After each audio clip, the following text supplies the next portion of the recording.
Muy bien, hermanos. Vamos a continuar con el libro de Revelación, libro de Apocalipsis. Estamos en el capítulo 18. Capítulo 18.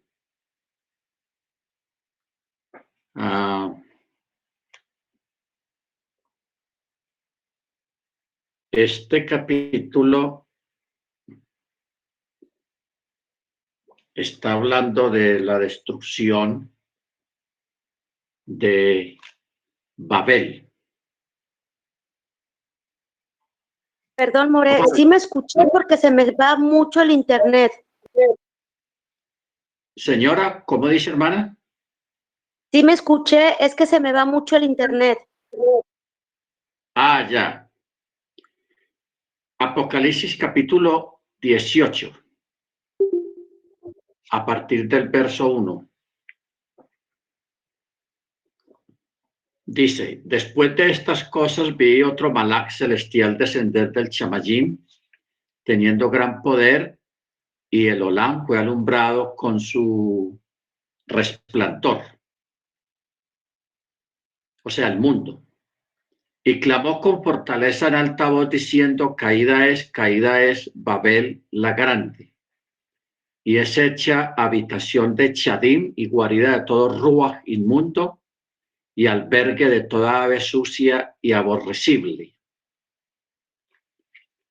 Este texto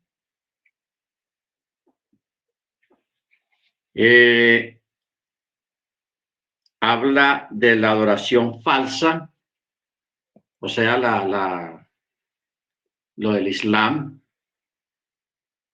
Habla de todo el control que se ejerce desde el Medio Oriente, o sea, el control que se ejerce, hermanos, desde el Medio Oriente no es visible, no es un control visible. Entonces, esto hace que las cosas como que son y no son.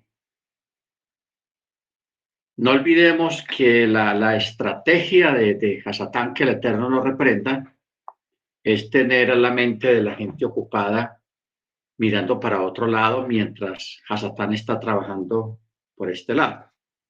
¿Ok? Es una especie de distracción. Pero internamente, hermanos, ustedes saben que todo lo que se está haciendo, todo lo que se cuece en el mundo, gira alrededor de un metal que es el petróleo. La mayoría de las guerras que han habido en los últimos 50 años prácticamente han sido por el petróleo. Usted sabe que la guerra de tormenta del desierto allá en Irak, petróleo. Lo de Siria, que apenas hace poquito, pues, supuestamente terminó, petróleo. Lo de Yemen, esa guerra cruenta que hay en Yemen, que casi no se habla, pero hay una guerra muy desagradable, hay un exterminio total en Yemen. De eso casi no se habla, pero allá también andan detrás de los recursos naturales de Yemen, el petróleo. Ahora, las corporaciones o la gente o los pueblos que manejan el petróleo, como lo es Irak, Irán, Kuwait, Emiratos, Arabia Saudí, Omán, bueno, la mayoría de todos esos países son musulmanes. ¿Ok? Y los que consumimos el petróleo, los que compramos el petróleo a ellos, está cobijado por lo que se llama el cristianismo occidental. Cristianismo occidental. Ahora, hay una paradoja, hermanos, que la gente casi no habla de eso, y es en el sentido de que el cristianismo occidental siempre ha tenido un mensaje triunfalista y dominante en el mundo en apariencia. pero internamente se reconoce que Occidente está en manos de los orientales del Medio Oriente por el asunto de los recursos naturales como lo es el petróleo. ¿Ok? O sea, el día que esta gente diga no vendemos más petróleo a nadie en el mundo, parte del mundo se paralizaría y eso es algo que va a ocurrir en un tiempo no muy lejano, que va a haber una especie de presión a nivel global, una especie de presión a través de este asunto del petróleo. Ahora, en el verso 2, cuando dice que se ha hecho habitación de demonios y guarida de todo espíritu inmundo y albergue de toda ave sucia y aborrecible. O sea, de todo lo que está hablando acá, hermanos, es de cosas que no son coches, no son coches. Por eso en el verso 3 dice, porque todas las naciones han bebido del vino del furor de su fornicación y los ángeles de la tierra o los reyes de la tierra han fornicado con ella y los mercaderes del Olam se han enriquecido de la abundancia de sus deleites. O sea, uno de los hermanos, uno de ustedes mandó un video hace poquito, creo que fue la semana pasada, se mandó un video de lo que es Kuwait, de lo que es Dubái y cómo han construido semejantes ciudades y rascacielos en un desierto. Y hoy en día, pues, es un lugar de mucho auge de turismo, porque mucha gente quiere ir a conocer esos lugares, de cómo conquistaron el desierto y ahí en medio del desierto construyeron semejantes ciudades como lo es Dubái, una ciudad costosa donde hay mucho dinero, donde todo es costoso, todo es caro, todo lo mejor que produce el mundo lo compran ellos. Como ellos tienen tanto dinero por lo del petróleo, ellos compran lo que les da la gana sin preguntar cuánto vale y están haciendo locuras, construyendo cosas impresionantes allá y tienen otros proyectos más impresionantes todavía. Y todo ese caudal de dinero viene precisamente de el petróleo, porque el petróleo, hermanos, nos crearon la necesidad del uso del petróleo para movilizar las motos, los carros, los aviones y una gran cantidad de vehículos y de cosas a motor que necesitan de ese material, de esa riqueza. Ahora, hay personas que desde hace muchos años han inventado, por ejemplo, mover un carro no con gasolina, sino con agua.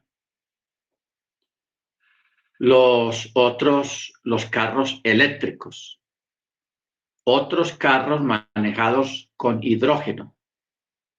Pero cuando alguien saca esa idea la hace, entonces estas grandes corporaciones que manejan el petróleo compran la patente. Y si la persona no les vende la patente de ese invento, la persona cuando menos piensa parece que se suicidó, que una sobredosis de drogas, lo matan, lo suicidan. ¿Por qué? Porque ellos no quieren, los petroleros no quieren que les dañen el negocio que tienen montado. Pero que un carro ande con agua, ya eso es viable, ya eso hace años que se creó eso. Simplemente que estas personas, estas grandes corporaciones, se encargaron de borrar el invento. Igualmente lo de los carros empujados por hidrógeno. Entonces, como hoy en día el mundo está cambiando, porque el mundo está cambiando en este tiempo, ya hay países con cierto nivel de independencia que no se dejan sobornar o no se dejan molestar por estas grandes corporaciones. Entonces hay un avance respecto a los carros eléctricos. Los carros eléctricos. Y hay mucha gente que está comprando carros eléctricos y en la China y en otros lugares están produciendo a gran escala carros eléctricos para competir con el asunto de los carros a gasolina. Entonces, hay una gran competencia y eso en cualquier momento, hermanos, va a armarse un problema bien serio con ese asunto. Luego, el verso 4 dice, y oí otra voz del Chamayim que decía, salgan de ella, pueblo mío, para que no participen de sus pecados y para que no reciban de sus plagas. Para que no reciban de sus plagas. Ahora, esto quiere decir que el Israel verdadero puede ser encontrado en estas tantas naciones, pero para poder manifestar que ellos son redimidos, Israel debe manifestar esa realidad al salir de Babilonia, en lugar de continuar en su engaño y bajo su poder para aniquilarlos. Este clamor no es una petición de oración, sino un mandamiento. Huyan mientras pueden. Huyan mientras pueden. ¿Ok? Ahora, cuando miramos y tratamos de buscar el significado de lo que dice el verso 4, salgan de ella, pueblo mío, para que no participen de sus pecados, para que no reciban de sus plagas. O sea, en la mayoría de los países árabes hay creyentes de Torá y en Yeshua. Hay creyentes. Lo que pasa es que se acostumbraron a tener a vivir bueno, aparentemente, a vivir bien, y no han sido como muy perseguidos ni muy tocados por los musulmanes. Pero va a llegar un momento, hermanos, en que esto se va a acabar, va a haber cero tolerancia, va a desatarse una expulsión de todos los creyentes en Mashiach, utilizando cualquier argumento publicitario o político. Entonces, el Eterno está avisando que salgan de ahí, de esos lugares, antes de que se desate la persecución, porque cuando se desate la persecución, pues va a ser demasiado tarde y todos van a estar muy vulnerables porque están en medio de todos ellos.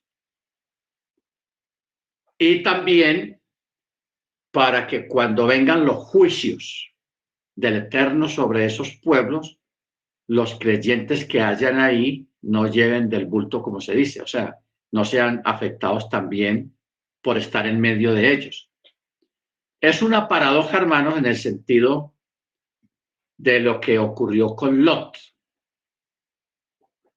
Ustedes saben que Lot, sobrino de Abraham, él por codicia, por pereza, no se sabe por qué, pero no fue por nada bueno.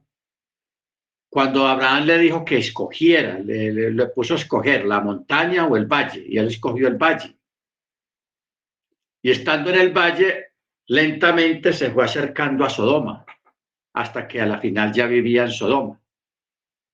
Entonces uno le pregunta, ¿qué hacía un justo en un lugar tan lleno de iniquidad y de maldad a gran escala? ¿Qué hacía él metido? Porque él no se iba de ahí. Porque él no se iba. Porque usted sabe que la escritura dice que uno tiene que huir y apartarse de ese tipo de lugares. Pero Lot se quedó ahí. Por eso cuando el Eterno determina destruir Sodoma y Gomorra, él, a través de la oración de Abraham, el Eterno se da cuenta que hay un justo ahí en ese lugar. Entonces, ese justo que había ahí contenía el juicio del Eterno sobre esas ciudades. Pero como esa gente se exalversó, esa gente se creció en su iniquidad, en su maldad, entonces el Eterno de todas maneras él quiso acabar con todo eso por allá. Entonces el Eterno envía a un ángel para que saque a Lot y a su familia de ahí. Ahora tenemos la misma advertencia, simplemente que hay una advertencia.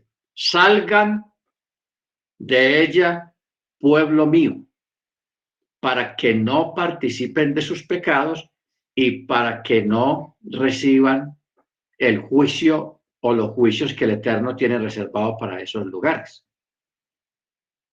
¿Ok? Entonces, hay un llamado para la gente, los creyentes en Machía y en Torá, que están, por ejemplo, en Egipto, que están en Irán, que están en Emiratos Árabes, que están en Dubái, que están en Arabia Saudí, que están en Kuwait, que están en Irak, que están, bueno, son muchos los lugares, porque en esos lugares hay creyentes, simplemente que están mimetizados, están camuflados en medio de toda esa gente, pero son gente que guarda Shabbat, que celebra las fiestas del Eterno y que tienen la fe en Yeshua, pero están cómodos, no quieren salir porque aparentemente están bien, pero aquí el Eterno le está advirtiendo, salgan, porque de un momento a otro todo va a cambiar.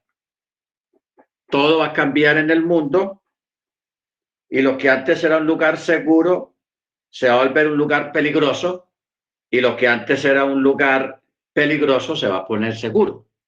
O sea, se va a virar, todo se va a cambiar. Porque el verso 5 dice, porque sus pecados han llegado hasta los chamayín, hasta los cielos, y el Eterno se ha acordado de sus iniquidades. Entonces dice, páguenle tal como ella ha pagado, devuélvanle doble según sus obras. En la copa que ella ha preparado, preparen el doble para ella. Y cuando ella se ha estimado y ha estado en deleites, tanto denle de tormento y pena, porque dice en su corazón, yo estoy sentada en mi trono, no soy viuda y no veré la pena. Por eso, en un solo día vendrán sus plagas y muerte y duelo y hambre, y será completamente quemada con fuego, porque el maestro Yahweh Elohim, que la juzga, él es poderoso. Y los reyes de la tierra, los cuales han fornicado con ella y han vivido en deleites, la llorarán y se lamentarán sobre ella cuando ellos vean el humo de su incendio. El humo de su incendio. Bueno, mire que aquí siempre está hablando de ella, ¿y quién es ella? Lógicamente, Babilonia está escrito en femenino. Babilonia en femenino, no masculino. Es un término femenino. Pero el texto no está tanto hablando en ese término, en tanto en Babilonia, sino lo que hay detrás de Babilonia. O sea, las fuerzas oscuras que están camufladas, que son los que realmente mueven los hilos del poder y de la presión sobre todo el mundo. Y ustedes saben que Alá, el Dios del Islam, es una divinidad de carácter femenino. Es un ídolo femenino, no masculino. ¿Ok? O sea, hay que tener muy en cuenta este detalle, hermanos, porque ahí es cuando todos entendemos por qué la gran adoración que hay en todas las religiones, el catolicismo, el brahmanismo, el hinduismo y todas esas religiones están siempre matizadas y dirigidas por una mujer. Es la misma. es la misma, simplemente que cada país y cada región tiene un nombre diferente que se identifica con esa cultura, pero es el mismo ídolo.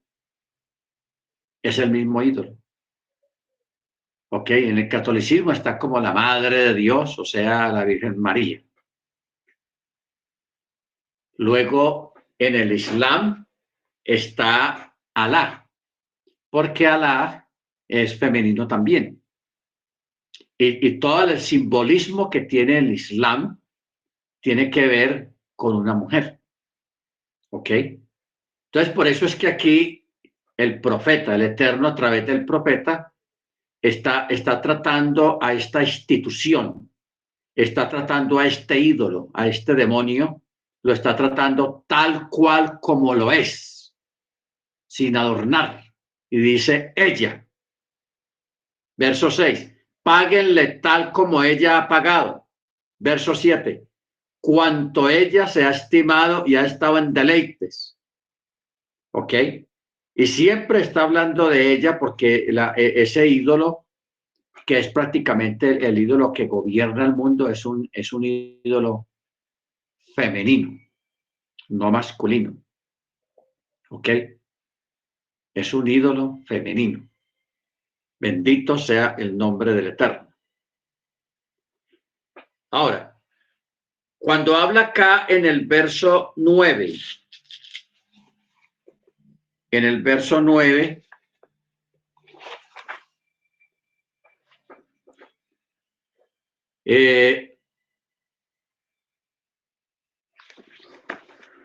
cuando habla, dice, y los reyes de la tierra, los cuales han fornicado con ella y han vivido en deleites, la llorarán y se lamentarán sobre ella cuando vean el humo de su incendio. La vez pasada habíamos hablado acerca de lo que pasó en la guerra de Irak, que Saddam Hussein mandó quemar todos los pozos, muchos pozos petroleros, y que esos chorros de fuego de 100, 150 metros de altura, quemándose continuamente día y noche, porque esos incendios duraron varios días, muchos días. Entonces, de noche eso era un espectáculo dantesco, de ver esas columnas de fuego que ardan y ardan y ardan y ardan toda la noche, todo el día, y el humo negro que se veía arriba, que eso tapó parte de todo ese territorio y esparció ese humo por el continente africano y alcanzó a llegar aquí a América. O sea, eso fue tenaz. Entonces, lo que ocurrió en Irak, hermanos, es un preaviso de lo que va a ocurrir en Emiratos Árabes y en todos esos lugares en Arabia Saudí, donde están esos pozos que ellos mismos los van a quemar. Y esas ciudades, hermanos, esas lo que es Dubái, Meca, Medina, Kuwait, en esos lugares, hermano, en especial Dubái y Meca y Medina, es donde todas esas ciudades van a ser destruidas. Todos esos edificios que son prácticamente los edificios más altos del mundo, que están allá en Dubái, todo eso se va a quemar, todo eso se va a hundir. Todo eso se va a hundir, todo eso se va a quemar, porque va a haber un incendio y una destrucción tal que la gente no se imagina. ¿Ok? Entonces, por eso dice que los reyes de la tierra, o sea, los presidentes, primeros ministros, los que siempre desde hace decenas de años están comprando petróleo a toda esa gente por allá, dice que llorarán y se lamentarán sobre ella cuando vean el humo de su incendio. Y estando lejos por el temor de su tormento, estarán diciendo, ¡ay, ay! De aquella gran ciudad de Babel, aquella fuerte ciudad, porque en una hora vino su mishpat, o sea, su juicio. Su juicio. Y dice el verso 11, y los mercaderes de la tierra, o sea, los compradores, llorarán y se lamentarán sobre ella porque ninguno compra más sus mercaderías.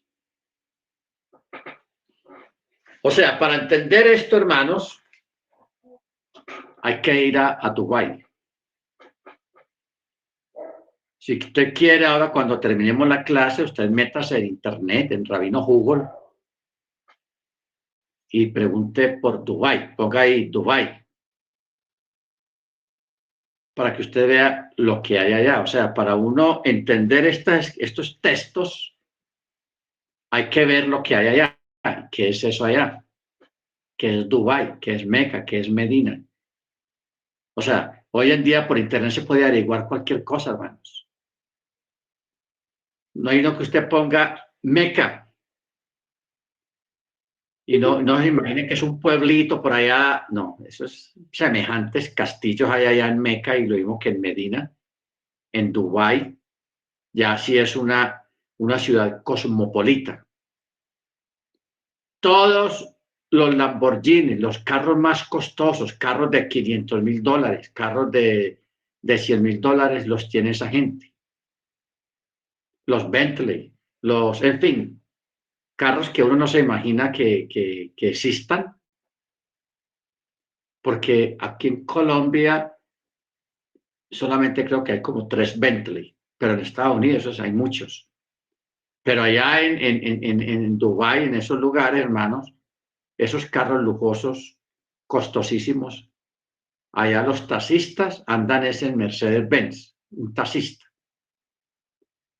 Allá hay centros comerciales, hermanos, con unos salones gigantescos donde hay nieve. En medio del desierto ellos crearon nieve artificial y un clima frío que para que la gente vaya a esquiar. Esos castillos y esos palacios, hermanos, donde hay oro, pero oro en abundancia. O sea, el lujo que hay allá en Dubái y en Emiratos Árabes es una cosa de locos. ¿De dónde sale todo ese dinero? Del petróleo y de la expansión del Islam por todo el mundo. ¿Ok? Bendito sea el nombre del Eterno. Entonces, por eso, hermanos, para entender esto, métase en Google para que usted vea lo impresionante de las cosas que hay allá en esos lugares. Para que usted entienda por qué dice, y los mercaderes de la tierra llorarán y se lamentarán sobre ella porque ninguno compra más sus mercaderías, o sea, lo que los venden a ellos. Porque si tener negocios con los árabes es lo mejor porque ahí está el dinero. Ahí está el dinero. Baruch Hachem. Por eso dice, la mercadería de oro, plata, piedras preciosas, perlas, lino fino, púrpura, seda, escarlata y toda clase de maderas olorosas y todo objeto de marfil y todo objeto hecho de maderas preciosas, de bronce y de hierro y de mármol. Canela, incienso, olores, ungüentos, vino, aceite, flor de harina, trigo, bestias, ovejas, caballos, morcabot y abadín y seres de hombres. Verso 13. Caballos, sí, de caballos, de carros, de esclavos y de almas de hombre, o sea, esclavos. Ojo con esta palabra, porque mira la palabra que usa acá en el verso 13. Dice, flor de harina, trigo, bestias, ovejas, caballos, morcabot. Morcabot es carros. carros, que acuérdese que el Merkabah es las ruedas que están en el libro de Ezequiel capítulo 1, se les llama las Merkabah, pero como aquí lo pronuncia en plural, por eso dice Merkabot, carros. Si usted quiere ver carros lujosos, carros costosísimos, ahí están. Por eso es que el texto lo dice claramente. Carros y esclavos y abadim y seres de hombres, los esclavos.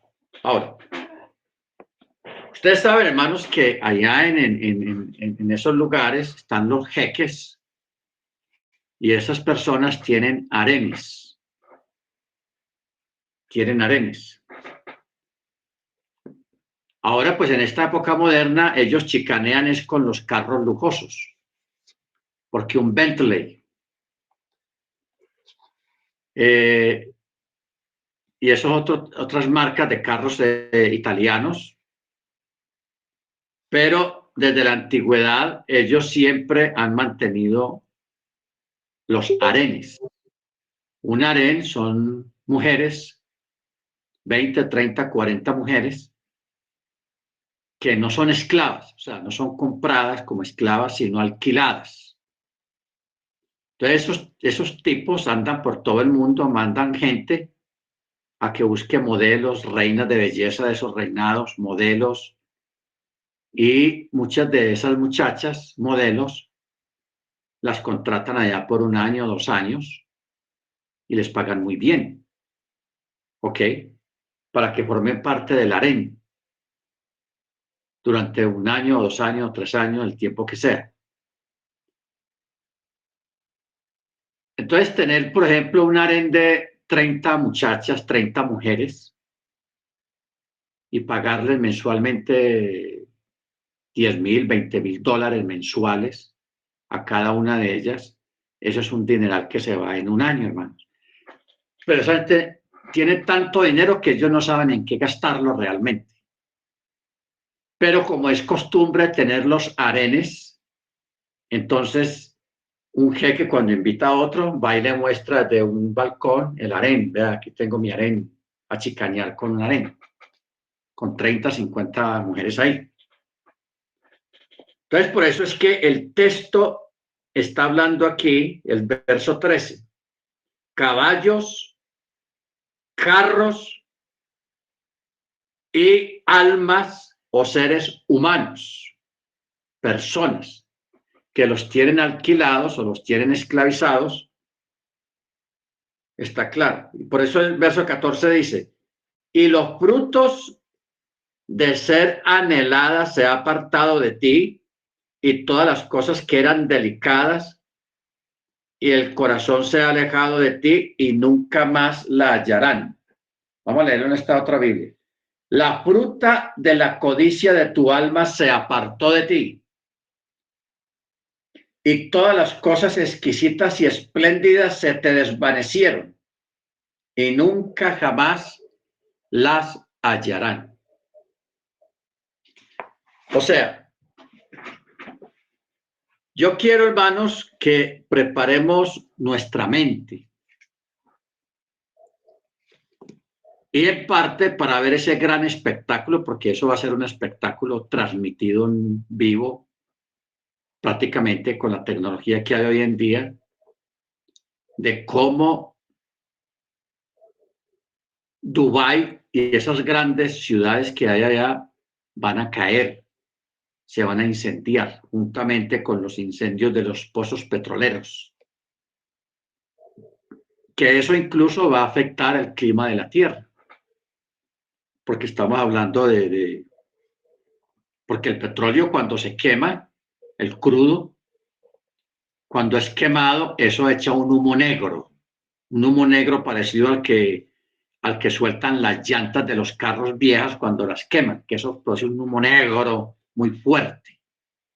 Así va a ser la quemazón del petróleo y tener pozos petroleros y todos esos edificios quemándose, derritiéndose por el calor y por el incendio, el alto calor aunado al calor del fuego del incendio, eso va a derretir todo eso por allá y va a producir un humo que va a afectar el clima de toda la Tierra.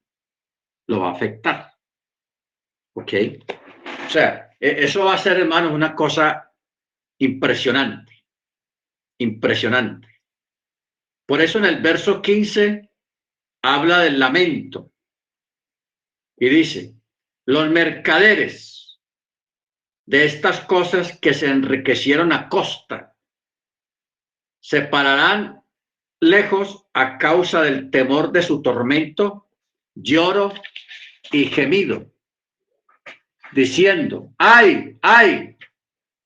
La gran ciudad que estaba vestida de lino fino, púrpura, escarlata y adornada de puro oro por todas partes y piedras preciosas y perlas.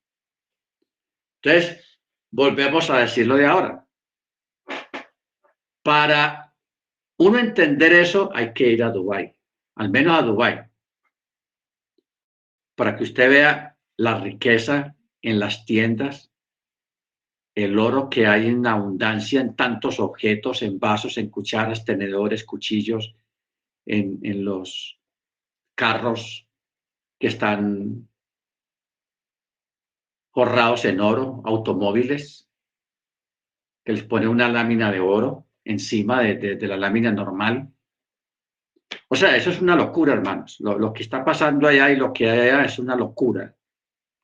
Pero gracias al Eterno que 2000 años antes ya describió todo eso que hoy en día se vive allá en esos lugares. La abundancia de la riqueza y del oro, porque aquí menciona todo muy claramente. Adornada de oro, piedras preciosas y perlas, porque en una hora ha sido arrasada tanta riqueza y todos los capitanes, pasajeros, marineros y todos los que viven en el mar se pararon a lo lejos.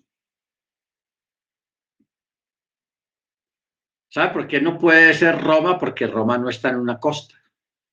Roma no es costero. Pero Meca, Medina y Dubái sí son costeros. ¿Ok? Bendito sea el nombre del Eterno. ¿Ok? Bueno. Ahora,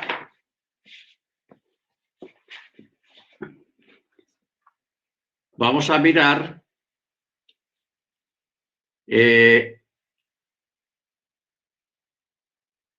un término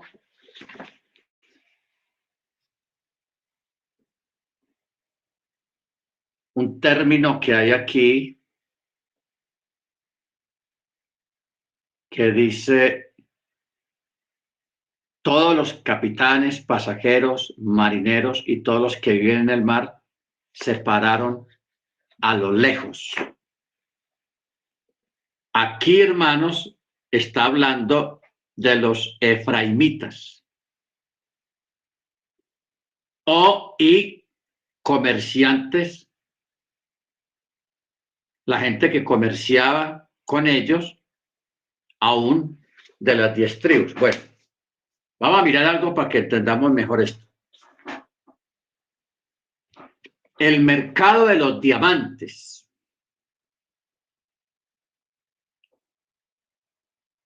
y el mercado de las esmeraldas de aquí de Colombia y el mercado del oro. ¿Sabe quién lo maneja? Los judíos, especialmente los diamantes. Porque los judíos, ellos son expertos en moldear las piedras. O sea, fabricar un diamante, darle esa forma para que brille así en la luz. Eso lo hacen la mayoría de los judíos. Son los que manejan esa técnica. Pero también los judíos son los que manejan el asunto del oro. El oro. A nivel mundial. O sea, ellos no compran por por polvito o piedritas, ellos compran es por toneladas. Ellos lo compran, o sea, todos estos metales, lo que son los diamantes, lo que son las esmeraldas, lo que son todas esas piedras preciosas, el oro, pasa por las manos de los judíos, especialmente en Alemania, en Londres, en otro país, New York, y ellos, sus grandes compradores que ellos tienen son los árabes, porque a los árabes les gusta mucho el oro. O sea, no sé, los árabes tienen un encanto por tener oro, por tener, y como tienen el dinero, pues ahí hay mucho oro. Pero ese oro se lo compran es precisamente a los judíos, igualmente los diamantes y las esmeraldas, porque los judíos son los que manejan a nivel global el negocio de los diamantes, el oro y las esmeraldas y otros metales. Bendito sea el nombre del Eterno. Por eso es que el Eterno le está advirtiendo a ellos, a los que comercian con esta gente, salgan. Como quien dice, no hagan más negocios con esa gente porque si no resultan quemándose en ustedes también. Ustedes se van a quemar también juntamente con ellos. O sea, sufrir pérdidas. Y hasta morir si están allá personalmente haciendo algún negocio.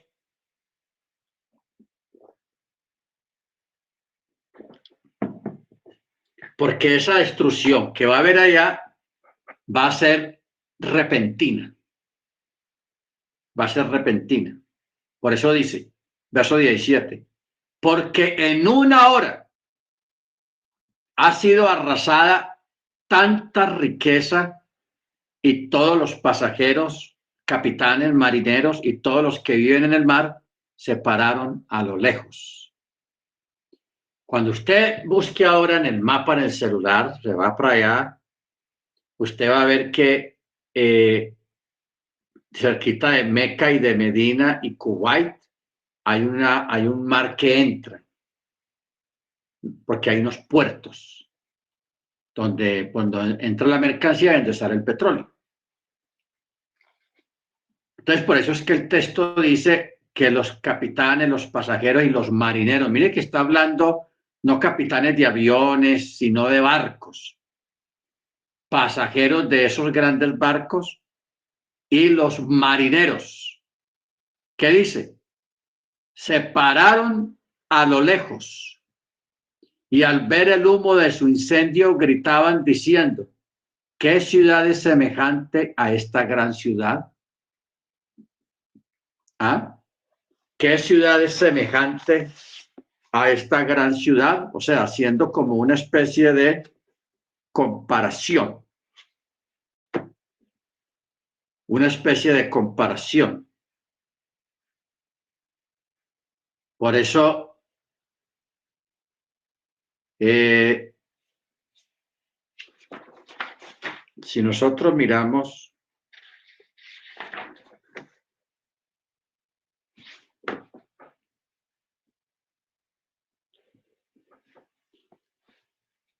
dice, mire un comentario rabínico que dice aquí, si Roma se quemara, sería un incendio de 3 alarmas, un incendio pequeño. Pero cuando se queme Meca o Medina y todos los campos de petróleo enviarán humo a los cielos por millas a la redonda y por muchos días o quizás meses interminables. ¿Ok? Meses interminables. Bendito sea el nombre del Eterno. Porque es que, o sea, no sé si todavía estarán esos videos, pero usted puede ver en YouTube, ponga cuando se quemaban los pozos de petróleo en Irak, póngalo así, pozos petroleros en Irak, quemándose o en fuego. Para que usted vea eso, que eso es, de pronto ahí en la pantalla se ve pequeñito, pero la columna es de más de 100 metros de altura. Y un petróleo por ahí de 1 metro, un chorro gigantesco de 1 o 2 metros de grueso, de circunferencia, ardiendo y ardiendo y ardiendo y ardiendo noche y día, 24 horas seguidas, 7 días, 8 días, 10 días, un mes, eso quemándose, quemándose. Eso es una cosa de locos, hermano, una cosa tenaz. Que eso ya pasó y eso fue un previo. Pero lo que va a pasar allá en esos lugares donde sí hay más petróleo, porque en Meca, en Medina, en Kuwait, en Dubái, todos esos lugares hay más petróleo que en Irak. Hay más petróleo. Entonces, y ese petróleo, con un chorro de esos tan inmensos en puro fuego y cientos de petróleos, eso va a ser una cosa impresionante. Por eso es que estos textos escritos hace casi 2000 años están diciendo mucho.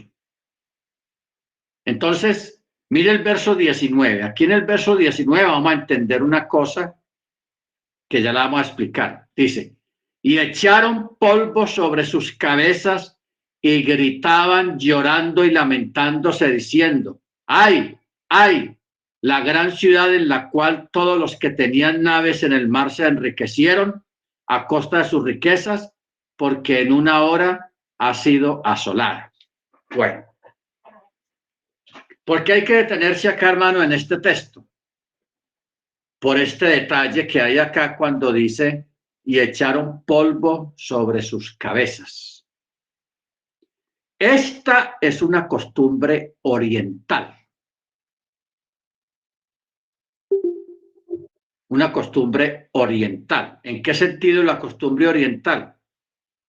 De que cuando una persona sufre una pérdida o está ocurriendo o ha ocurrido un desastre en el Medio Oriente, o sea, los árabes, ellos se ponen en el piso y se tiran polvo o ceniza en la cabeza, como expresando estupor, sorpresa, como expresando dolor.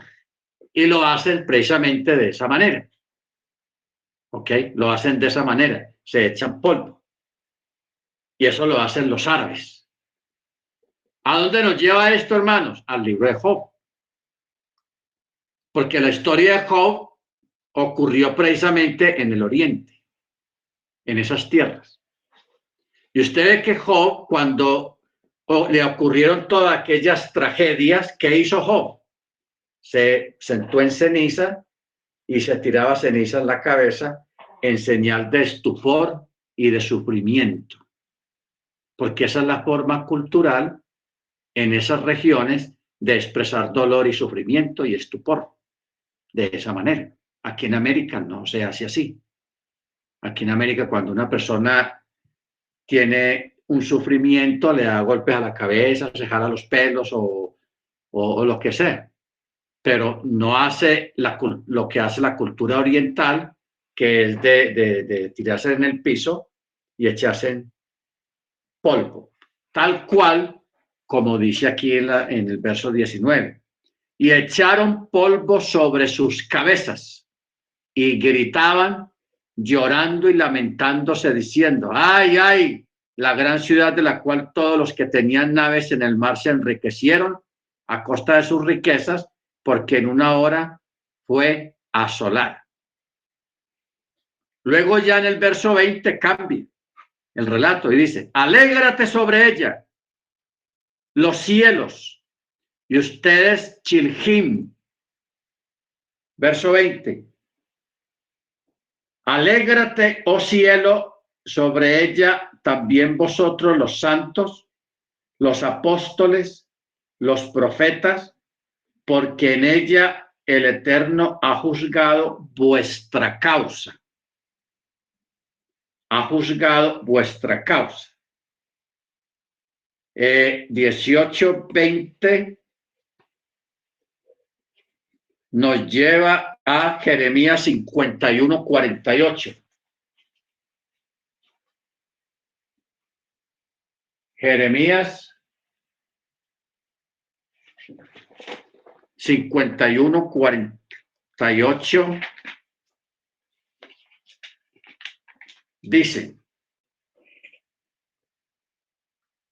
entonces los cielos y la tierra y todos los que en ellos hay gritarán de alegría, porque Babilonia, cuando venga sobre ella desde el norte el destructor, dice Yahweh, y también Babilonia caerá por las víctimas de Israel, como por Babilonia cayeron las víctimas de toda la tierra. Los que habéis escapado de la espada, id, no os detengáis, invocad a Yahweh desde lejos, y Jerusalén ocupe vuestros pensamientos. Amén. Bendito sea el nombre del Eterno. Estamos en el verso 21. Dice: y un malaj, un ángel poderoso, tomó una piedra como una gran piedra de molino y la arrojó al mar, diciendo: así será derribada con violencia Babel, la gran ciudad, y nunca más será hallada, o sea, va a desaparecer. Y el sonido de arpistas y de músicos y de flautistas y de trompeteros no se oirá más en ti, ni artífice de oficio alguno se hallará más en ti, y ni ruido de molinos se oirá más en ti. En este momento, hermanos, al menos en Dubái, se están construyendo decenas de edificios al mismo tiempo. Y eso exige mucha mano de obra, o sea, trabajadores de construcción. Estamos hablando de arquitectos, ingenieros, oficiales, expertos en acabados, en talla, de todo. Entonces, esto es lo que está diciendo acá cuando dice: ni artífice de oficio alguno se hallará más en ti, ni ruido de molinos se oirá más en ti, o sea, el ruido de las máquinas excavadoras. Bueno, vamos a mirar algo, hermanos. En este momento hay una preocupación, al menos en Dubái, porque eso de construir edificios altísimos en la arena no es que sea como muy bueno. Acuérdese de la parábola y la canción también sobre el que edificó su casa sobre la roca y el que edificó su casa sobre la arena. ¿Ok?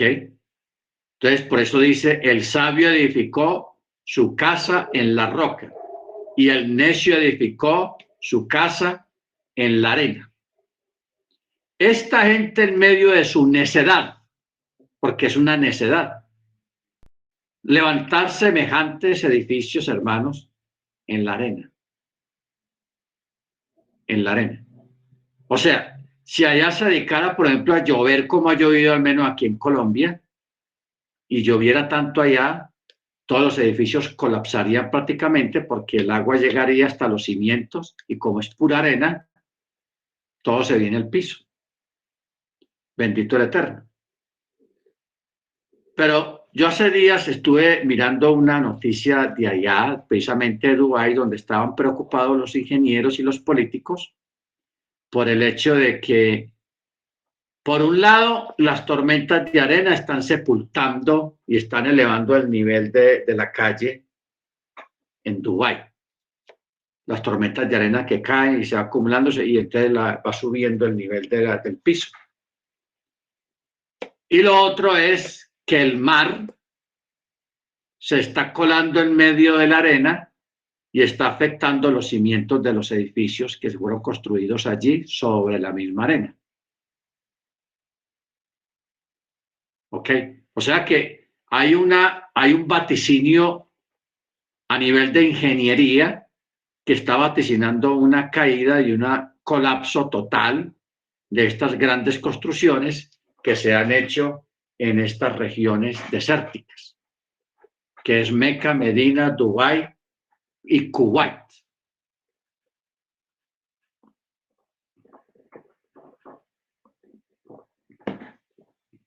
¿Ok? Ojo con eso. Verso 23. La luz de la lámpara no alumbrará más en ti, y la voz del novio y la voz de la novia no se oirá más en ti, porque tus mercaderes eran los grandes de la tierra, pues todas las naciones fueron engañadas por tus hechicerías.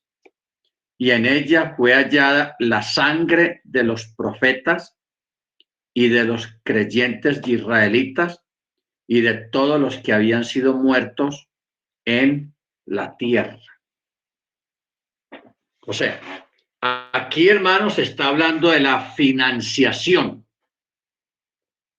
de terrorismo en el mundo, que le pagan a terroristas para que maten creyentes. Por eso dice la sangre de los creyentes y de los santos israelitas y todos los que habían sido muertos en el Olam.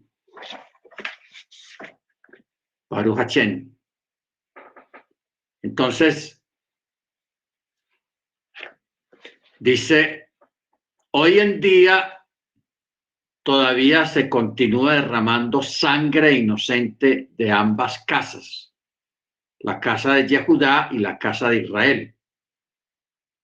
Porque ya Roma, o sea, el catolicismo, ya dejó eso de la Inquisición, de perseguir cristianos y judíos. Ahora los que lo hacen son los árabes. ¿Ok? Los árabes. Entonces, por eso estas regiones son las que satisfacen los requisitos bíblicos para el cumplimiento de estas profecías. ¿Ok? De estas profecías. Bendito sea el nombre del Eterno. Después de estas cosas oí una gran voz de una gran multitud en los cielos que decía, aleluya, la salvación, la gloria y el honor y el poder a Yahweh nuestro Elohim, porque sus mispatim, o sea, sus juicios, son verdaderos y santos, porque él ha juzgado a la gran ramera que corrompió la tierra con su fornicación y ha vengado la sangre de sus siervos de la mano de ella. Ha vengado la sangre de sus siervos de la mano de ella. Siempre habla de ella. Ojo con eso. Ella. Y otra vez dijeron, aleluya, y su humo subió en toda la tierra.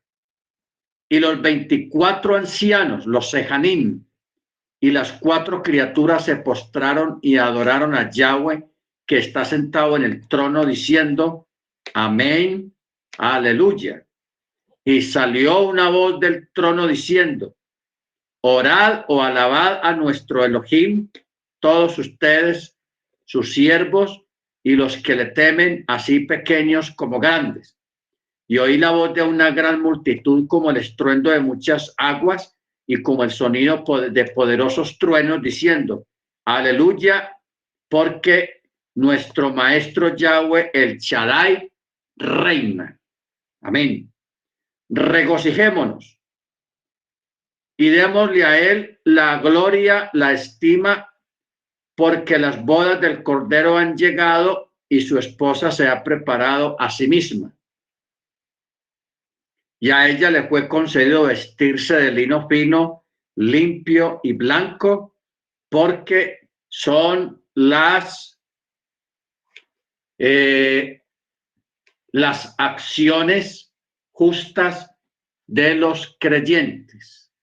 Aquí en el texto hebreo usa la palabra la sedaká. la sedacá. Bueno, detengámonos aquí un momento, hermanos, y vamos a mirar la esposa, la novia, porque dice, y su esposa se ha preparado a sí misma, se ha preparado. Y a ella le fue concedido vestirse de lino fino. Ustedes recuerdan que Yeshua cuando nace, Yeshua estaba cubierto, no por pañales, porque la palabra pañal es una palabra moderna. Entonces no pudo haber existido la palabra pañal en el original. Lo que dice el original es que Yeshua, el niño recién nacido, él estaba cubierto de lino blanco, lino fino, resplandeciente. Porque en esa época a los hijos de los reyes, o sea, los grandes reyes de la época del Mesías, el lino blanco era la tela más costosa que existía en esa época. Era la tela más costosa. Era tan costosa que solamente se reservaba para los hijos de los reyes, para los niños recién nacidos de reyes, o sea, príncipes. Luego, acá en este texto vuelve y se menciona que a la novia le fue concedido vestirse de lino fino, blanco y resplandeciente. Entonces, ¿qué es lo que significa el lino fino dentro de la cultura hebrea? La cultura israelita.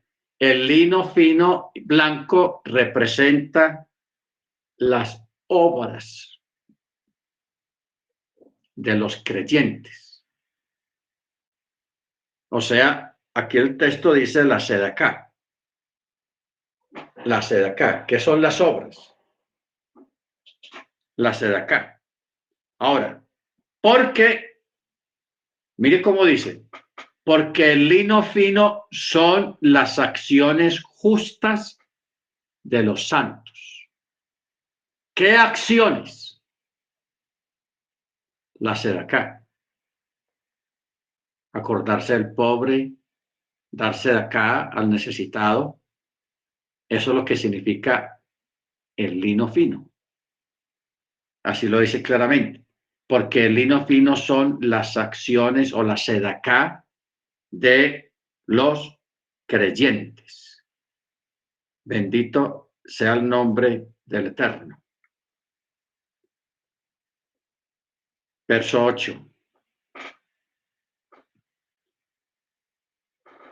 21, 22. Vamos a mirar.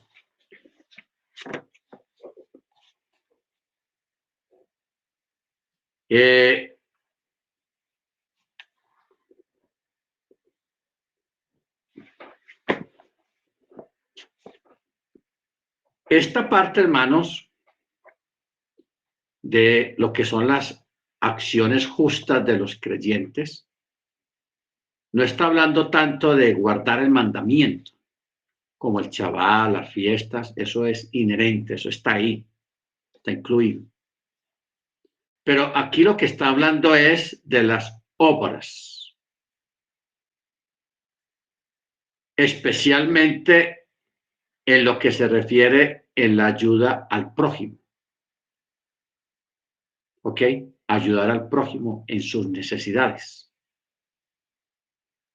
Ayudar a las viudas, a los menesterosos, al que tiene necesidad. O sea, para obtener el vestido de lino, este vestido lo fabricamos nosotros mismos o lo hacemos nosotros mismos, es a través de las obras, de las buenas obras. O sea, No olviden lo que siempre hemos dicho. Las buenas obras no salvan, pero los salvos hacen buenas obras. ¿Ok? Automáticamente una persona que es creyente y que tiene conocimiento de la Torá hace buenas obras en forma automática, en forma natural, sin que le estén diciendo, hermano, hay que ayudar a tal persona, ayuda a tal persona. No, no hay necesidad de decirle a nadie eso. Es algo que nace, es algo que es inherente en cada creyente en Mashiach, en Yeshua. Es algo natural, forma parte de nuestro ADN como israelitas que somos delante de la presencia del Eterno. No para entrar al reino, porque las buenas obras no es para entrar al reino. Las buenas obras es el adorno que se le da a la Torá. Y también las buenas obras es el vestido que nosotros mismos nos vamos forjando a través de las buenas obras. Bendito sea el nombre del Eterno. ¿Ok? Ojo con esto, hermanos. Por eso el verso 9 dice, y él me dijo, escribe, bendecidos los que son llamados a la cena de las bodas del Cordero. Y me dijo, estas son palabras de verdad del Eterno. Estas son las emet, palabras de Yahweh. ¿Ok? Estas son las palabras verdaderas de Yahweh. Baruch Hashem. Entonces, aquí viene, hermanos, una especie de error. Dice, y caí a los pies para adorarle, o sea, al ángel que le estaba enseñando todas aquellas cosas. Y el ángel me dijo, mira, no hagas eso.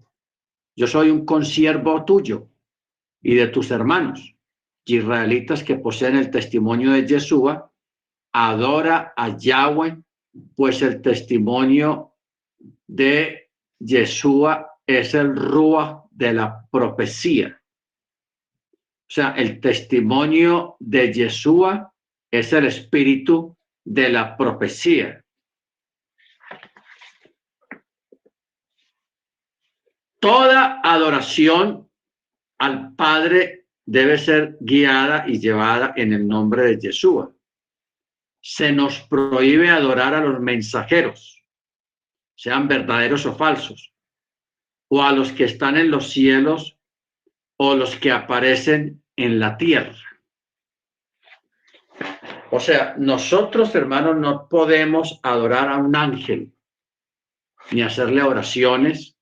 Sí se le puede dar órdenes y hablarle, sí, pero adorarlos no.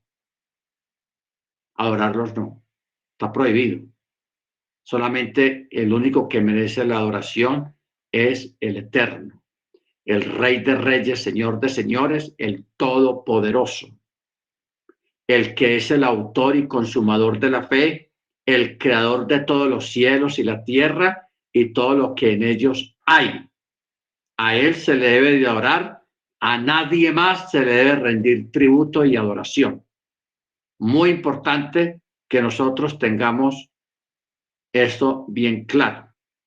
Por eso en el verso 11 dice, y vi los cielos abiertos y aquí un caballo blanco, y el que lo montaba se llama Fiel y Verdadero, y con misericordia juzga y hace la guerra.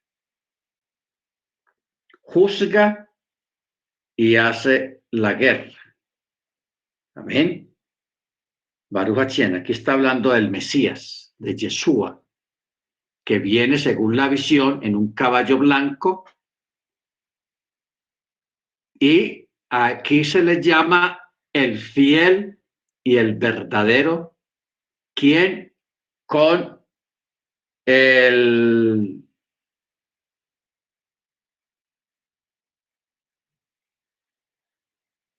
dice, en la otra Biblia dice, y el que lo monta es el fiel y verdadero, y con justicia juzga y guerrea, porque es que aquí en el texto hebreo dice otra vez la palabra sedacá. Dice, y con sedacá juzga y hace la guerra. O sea, con bendiciones juzga y hace la guerra. Eso es lo que está diciendo el texto en sí. Con bendiciones juzga y hace la guerra. Y sus ojos eran como llama de fuego, y había en su cabeza muchas diademas, y tenía un nombre escrito que ninguno conocía sino él mismo. ¿Ok? Entonces, aquí, hermanos, está hablando de un nombre que va a ser manifestado más adelante, porque la palabra Yeshua o Yehoshua o como se quiera mencionar, ese nombre forma parte del proceso de la salvación, de la redención, del rescate. Pero cuando ya no haya más salvación, ya no haya más rescate, ya no haya más redención, lógicamente se entra en otra etapa. Y Yeshua va a tener un nombre para esa otra etapa.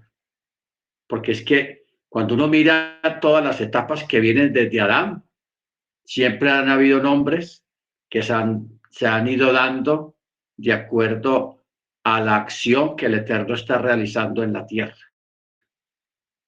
¿Ok? En esta era mesiánica, que ya va a cumplir 2000 años, estamos en la época de Jehoshua o la época de Yeshua, que quiere decir Yahweh salva, o el que salva, o el salvador, o salvación.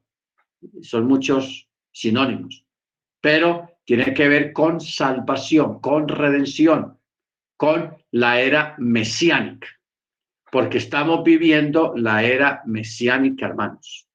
Bendito sea el nombre del Eterno.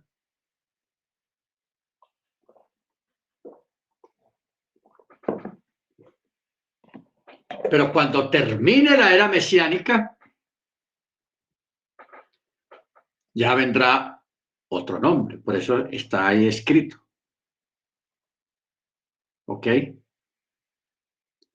Dice, y tenía un nombre escrito que ninguno conocía sino él mismo. Y él estaba vestido de un largo talit, empapado con la sangre, y su nombre es llamado el Dabar, o sea, el verbo de Yahweh. El verbo de Yahweh. Juan 1:1. ¿Ok? El verbo de Yahweh. Baruch Hashem. Vamos a parar aquí, hermanos.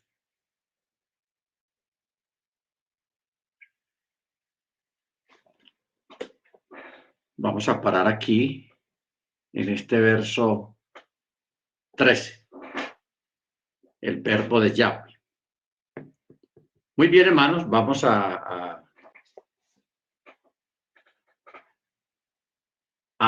parar. Vamos a pedirle a la hermana Senia, es tan amable para que nos dirija